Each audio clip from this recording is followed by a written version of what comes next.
In our fast-changing technological age, what resources are out there to help you teach secondary design and technology? Well, today on Resource Review, we're looking at 3 that might interest you. Lighting resource packs. Now we're going to go down the sheet and look at the type of things you would do when analysing a product. A museum visit. Because if you've got wet hands, you'll just slip and you'll be having loads of trouble. And a thought-provoking book about the environmental impact of design. Will they give our panel of D&T experts food for thought? Find out here on Resource Review.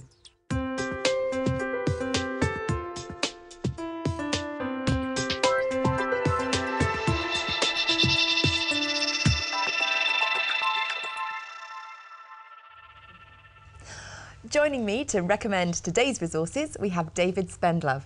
David is lecturer and researcher in design and technology education at the University of Manchester. On the panel today, we have Aileen White. Aileen is assistant head teacher at the Thomas Aveling School in Rochester, and Aileen is also a D&T writer and trainer for the Specialist Schools and Academies Trust. On the panel, we also have John Myerson. John is a freelance design and technology education consultant. Welcome to you all. Thanks for coming.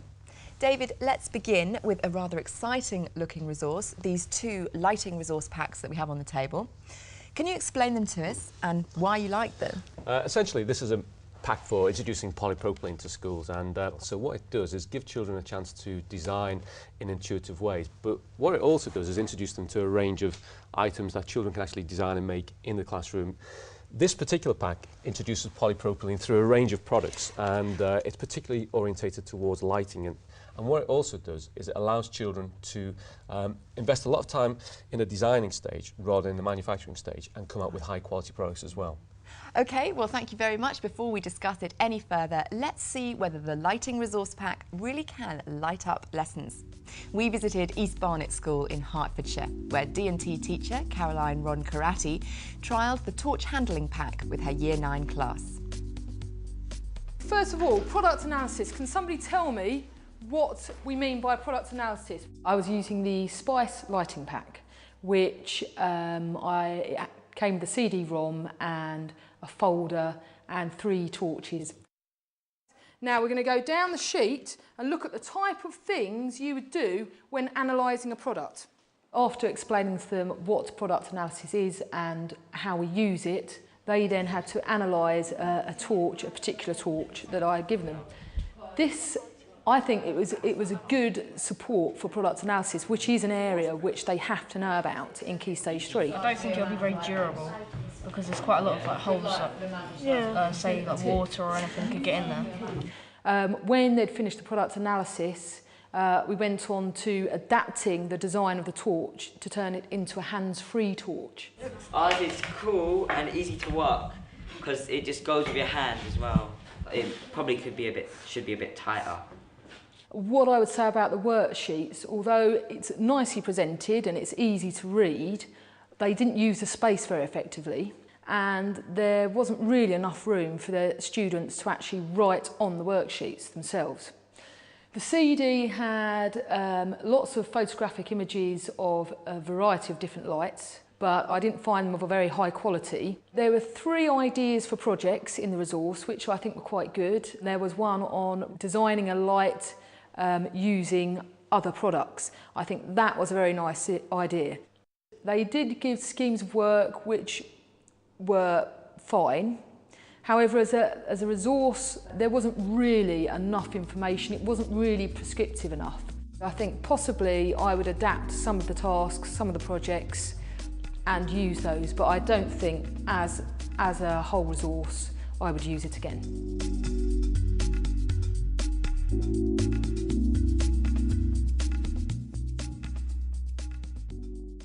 Well, David, Caroline showed there that you can use this pack in a different way from how you were describing. It's really more of a starter pack, isn't it? Yeah.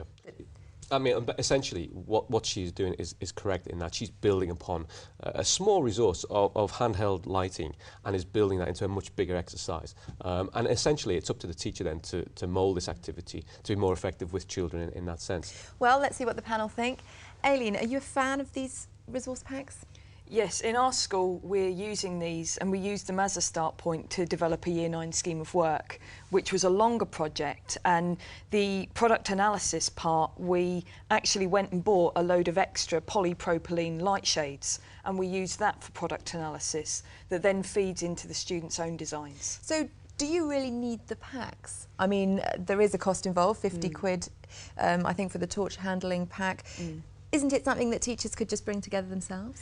We found that the scheme of work actually gives you a number of websites where you can get resources, and also gives you a scheme of work starter. So you're not having to start totally from scratch. You have some ideas that you can then go from. So if a teacher hadn't worked with polypropylene before, it actually gives them lots of tips to get them into it to begin with. OK. Well, John, over there, what do you think of these resources? Well, the other good thing is that real designers are shown on the CD-ROM. You can see the manufacture of actual lighting that's sold in the shops and how the designer has gone about it. Well, it's really nice to have an alternative material that is modern and is colourful and is flexible and durable. It's nice to model in card and paper, but to have something which is a little bit more permanent is great. And do you see the pupils responding well to it because it's something quite modern? Well, I think the point that John just made is that one of the key issues is that you spend a lot of time designing and modelling, and often we bypass the modelling stage in schools and go straight to the manufacture. Great. Well, thank you very much.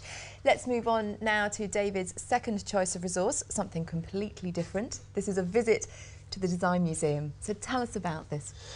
Essentially, the Design Museum is iconic, and it's one of those places that every teacher should go at some stage. And one of the things about the Design Museum is that they run activities for primary or secondary school pupils, and also for teachers as well. In this particular example, it's for secondary school pupils developing a hands-on approach, a product analysis approach to design products. OK, well, let's take a look round ourselves. We tagged along with Coran Laws and her Year 9 class from Oriel High School in Crawley, Sussex, on their visit to the Design Museum. Today we're bringing the students to the Design Museum, where the Design Museum staff are running a product analysis workshop. Have you heard of the word ergonomics? Yeah? Can you tell us what ergonomics means? Is it sort of how user-friendly it is and how it's designed to do its function? The first workshop is product analysis, where they spend an hour with one of the Design Museum staff. It's called Mystery Products. A range of products were set out on the tables. The Design Museum's member of staff actually spoke to them about what questions they ought to be thinking in their mind when those products are placed in front of them, and how to evaluate them, really, how to measure what their function is, what the aesthetic is. So it's basically getting them to be a bit of a detective and kind of getting them to discover the answers to questions that they can pose themselves. Because if you've got wet hands, you'll just slip and you'll be having loads of trouble. It would be useful with the droughts now because less water used. Yeah. You've got to think about the plants as well. The second session is walking around the exhibition, so they're actually going to find out some more about products designed by particular designers. I think what can be offered by the Design Museum is obviously they've got access to a greater range of products and some of the best examples of, you know, current and past designs. And as a school, you can't really get hold of those products to do your product analysis in a classroom. My best part so far is where we went into that room and we're labeling all the products. I think what the students get by coming here is an opportunity to get inspired about design work, and hopefully they'll be able to take some of their ideas back to school and make some more exciting things. So far, the sort of vibe I've picked up of the students is that they're all really excited to be here.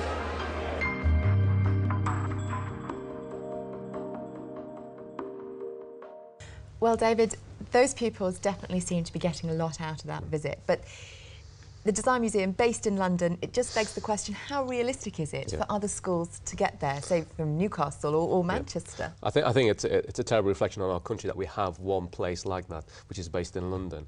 There are other alternatives, such as the Science and Technology Museum or Urbis, which are both in Manchester, and there are other places to go, but I do think the Design Museum is one of those places that people have to try and make an effort to go if they can. It may be something that is going to be part of a whole day trip, so it might involve the Science Museum or something like that to make it more worthwhile, but it is a bit of a problem if you're sort of south of Birmingham, sorry, north of Birmingham. North of Birmingham, yeah, but if you're in London, definitely put it on the list. Definitely, yeah. OK.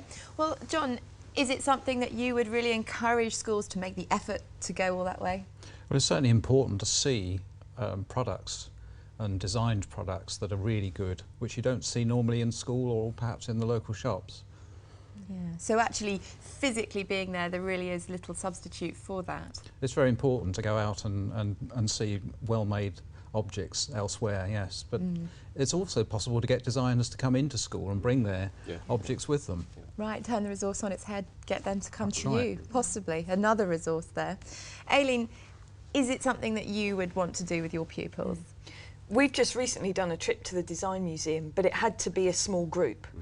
So you have to realise if you're going to go, it can only tend to be one class, and then you have to think about where that's going to be best to do.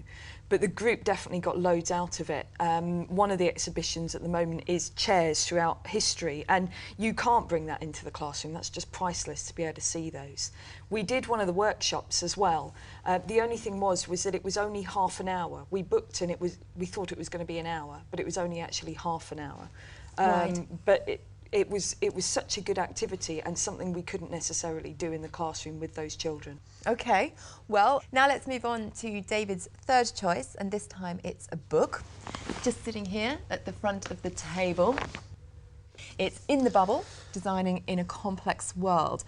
I mean, what are you saying? This is an interesting book, but how is this a resource for secondary teachers? I think that every teacher should be reading this book, every design technology teacher, because this goes beyond just the superficial levels that's often presented in schools of what design technology is. This is very, very powerful stuff that shows the sort of the context of design and the impact of design. I mean, the big theme is about both complexity and sustainability. And there's some lovely examples in there. For instance, one of the things it says is about the fact that the average CD is used only once in its lifetime. That's a terrible waste of materials and resources. Now, again, we have to think about the impact of this. And one of the things about design technology is that not many children are actually going to be designers or engineers, but every one of them is going to be a powerful consumer.